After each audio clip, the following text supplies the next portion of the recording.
കുട്ടിക്കാലം മുതലേ ചായക്കടയിലെ ചില്ലലമാരിയിൽ കണ്ടുവരുന്ന ഉള്ളിവട ഒന്നുണ്ടാക്കിയാലോ?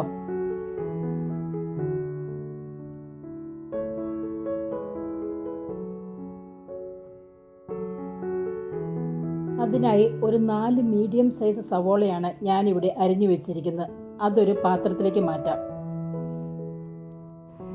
എല്ലാം ഒരേ കനത്തിൽ സ്ലൈസ് ചെയ്യാൻ ശ്രമിക്കണേ, എന്നാലേ നന്നായി മൊരിഞ്ഞു കിട്ടുകയുള്ളൂ.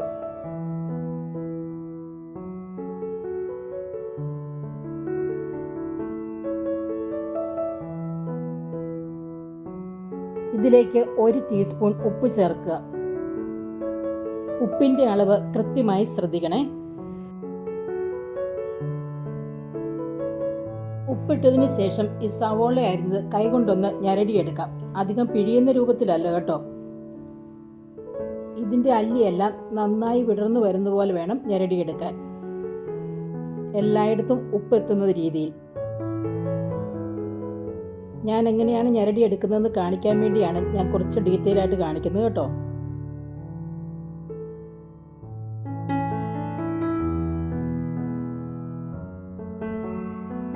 ഈ ഒരു രീതിയിലാകുമ്പോൾ ഒരല്ലി എടുത്ത് ഉപ്പൊന്ന് ടേസ്റ്റ് ചെയ്ത് നോക്കണേ. എനിക്ക് അല്പം ഉപ്പും കൂടെ വേണമെന്ന് തോന്നി, അതുകൊണ്ട് ഞാൻ 1 പിഞ്ച് ഉപ്പും കൂടെ ചേർത്തു. അതിനുശേഷം എല്ലാം ഒന്നും കൂടെ മിക്സ് ചെയ്യുകയാണേ. എല്ലാം നന്നായി ഒന്ന് യോജിപ്പിച്ചതിന് ശേഷം 10 മിനിറ്റ് മൂടി വയ്ക്കാം. ഈ സമയം ഇതിൻ്റെ വെള്ളം കുറച്ച് ഊറി വരും. 10 മിനിറ്റിന് ശേഷം 1.5 ഇഞ്ച് നീളത്തിലുള്ള ഇഞ്ചി ചെറുതായി അരിഞ്ഞ് ചേർക്കുക. ഇഞ്ചി ഓരോരുത്തരുടെയും ഇഷ്ടമനുസരിച്ച് ചേർക്കാം കേട്ടോ.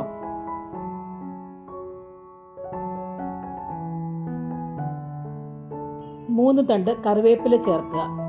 2 പച്ചമുളക് ചെറുതായി അരിഞ്ഞു വെച്ചിട്ടുണ്ട്, അതിപ്പോൾ ചേർക്കുന്നില്ല കേട്ടോ. ഇനി ഇതിലേക്ക് 1/4 കപ്പ് മാവ് പൊടി, 1/2 കപ്പ് കടലമാവ്, 1/4 ടേബിൾ സ്പൂൺ അരിപ്പൊടി എന്നിവ ചേർക്കുക. അരിപ്പൊടി ഇത് നന്നായി മൊരിഞ്ഞു കിട്ടാൻ വേണ്ടിയാണ് ചേർക്കുന്നത്. ഇതെല്ലാം കൈകൊണ്ട് നന്നായി ഒന്ന് മിക്സ് ചെയ്ത് യോജിപ്പിക്കാം. ഒട്ടും വെള്ളം ചേർക്കുന്നില്ല കേട്ടോ.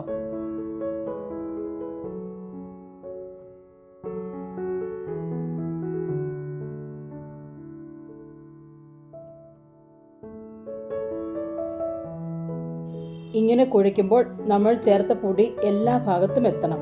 ഈ ഒരു പരുവത്തിലായിരിക്കണം കിട്ടേണ്ടത്. ഇനി ഇതിലേക്ക് 1 ടീസ്പൂൺ കാശ്മീരി മുളക് പൊടി, 1/4 ടീസ്പൂൺ മഞ്ഞൾപ്പൊടി, 2 പിഞ്ച് പെരുംജീരകം പൊടിച്ചത് എന്നിവ ചേർത്ത് നന്നായി മിക്സ് ചെയ്യുക. 5-6 മിനിറ്റ് കൊണ്ട് പയ്യെ മിക്സ് ചെയ്തെടുത്താൽ മതി. വെള്ളമൊന്നും ചേർക്കാത്തത് കൊണ്ട് പൊടികളെല്ലാം എല്ലായിടത്തും എത്തണം. അതുകൊണ്ട് സോഫ്റ്റ് ആയിട്ട് പയ്യെ ഇത് മിക്സ് ചെയ്തെടുക്കാം.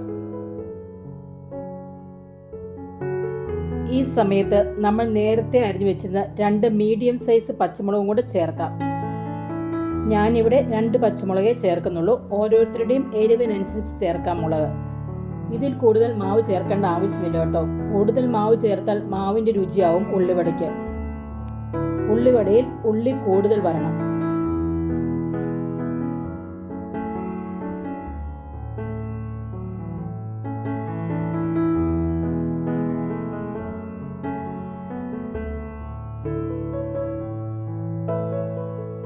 ഇപ്പോൾ ഇതൊന്ന് ജസ്റ്റ് ഉരുട്ടുന്ന പരുവത്തിലായി. എല്ലാ ഭാഗത്തേക്കും ഇങ്ങനെ വിടർത്തി വിടർത്തി കുഴയ്ക്കണം. കയ്യിൽ ഒട്ടിപ്പിടിക്കാൻ തുടങ്ങിയിട്ടുണ്ട് ഇപ്പോൾ.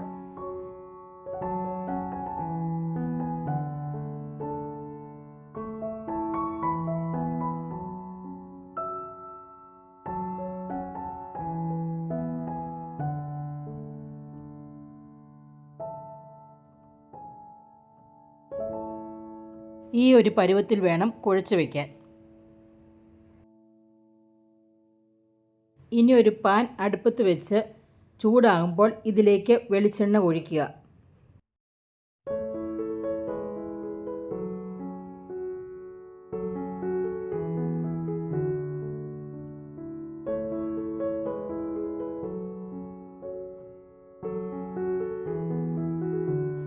എണ്ണ ചൂടായോ എന്നറിയാൻ കുഴച്ച് വെച്ചിരിക്കുന്ന സവോള മിക്സിൻ്റെ കുറച്ചെടുത്ത് ഇതിലേക്ക് ഇട്ട് നോക്കുക.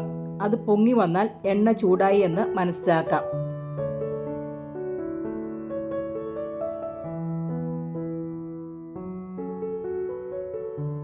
ഇപ്പോൾ നന്നായി എണ്ണ ചൂടായിട്ടുണ്ട്. ഇനി ഈ മിക്സ് ജസ്റ്റ് ഒന്ന് ബോളാക്കി ഇങ്ങനെ ചെറുതായി എല്ലാ ഭാഗവും ഒന്ന് പ്രസ് ചെയ്യുക. എല്ലാ ഭാഗവും ഒരേപോലെ ആകുന്നതിന് വേണ്ടിയാണ് എല്ലാ ഭാഗത്തും നമ്മളിങ്ങനെ ഒന്ന് പ്രസ് ചെയ്യുന്നത്. അല്ലെങ്കിൽ കൂടിയും കുറഞ്ഞും ഇരിക്കും ഓരോ ഭാഗത്ത്. കുറച്ച് എണ്ണയിലേക്ക് ഇടാം. സവോളയുടെ ഈ മിക്സ് ഇട്ടതിന് ശേഷം തീ സിമ്മിലേക്ക് ഇടണം.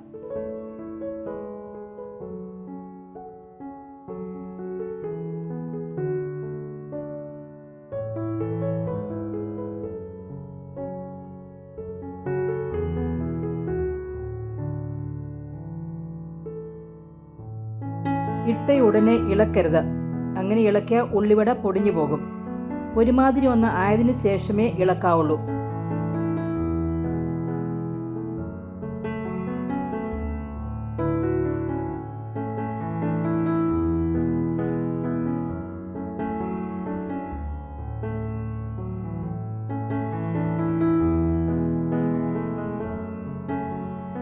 ഉള്ളിവട മറിച്ചിടാറായി. നമുക്കൊന്ന് മറിച്ചിടാം.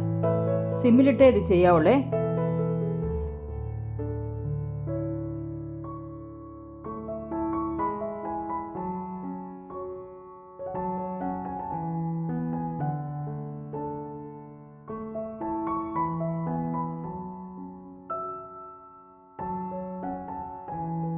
തിരിച്ചും മറിച്ചുമിട്ട് മുരിച്ചെടുക്കുക.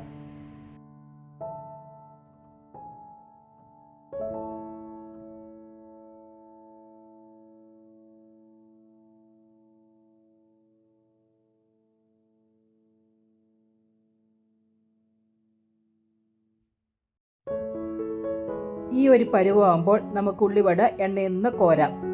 എണ്ണയിൽ നിന്ന് കോരുന്ന സമയത്ത് തീ കൂട്ടിയിടാം. എന്നിട്ട് പെട്ടെന്ന് നമ്മൾ കോരിയെടുക്കണം. അങ്ങനെ കോരിയെടുക്കുകയാണെങ്കിൽ അധികം എണ്ണ കുടിക്കാതിരിക്കും.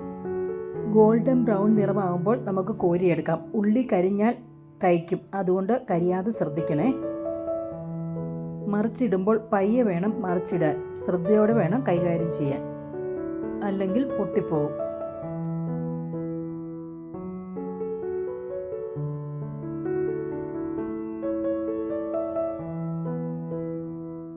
രണ്ട് ബാച്ചായിട്ടാണ് ഞാൻ വറുത്ത് കോരുത്. ഇനി രണ്ടാമത്തെ ബാച്ച് നമുക്കിടാം.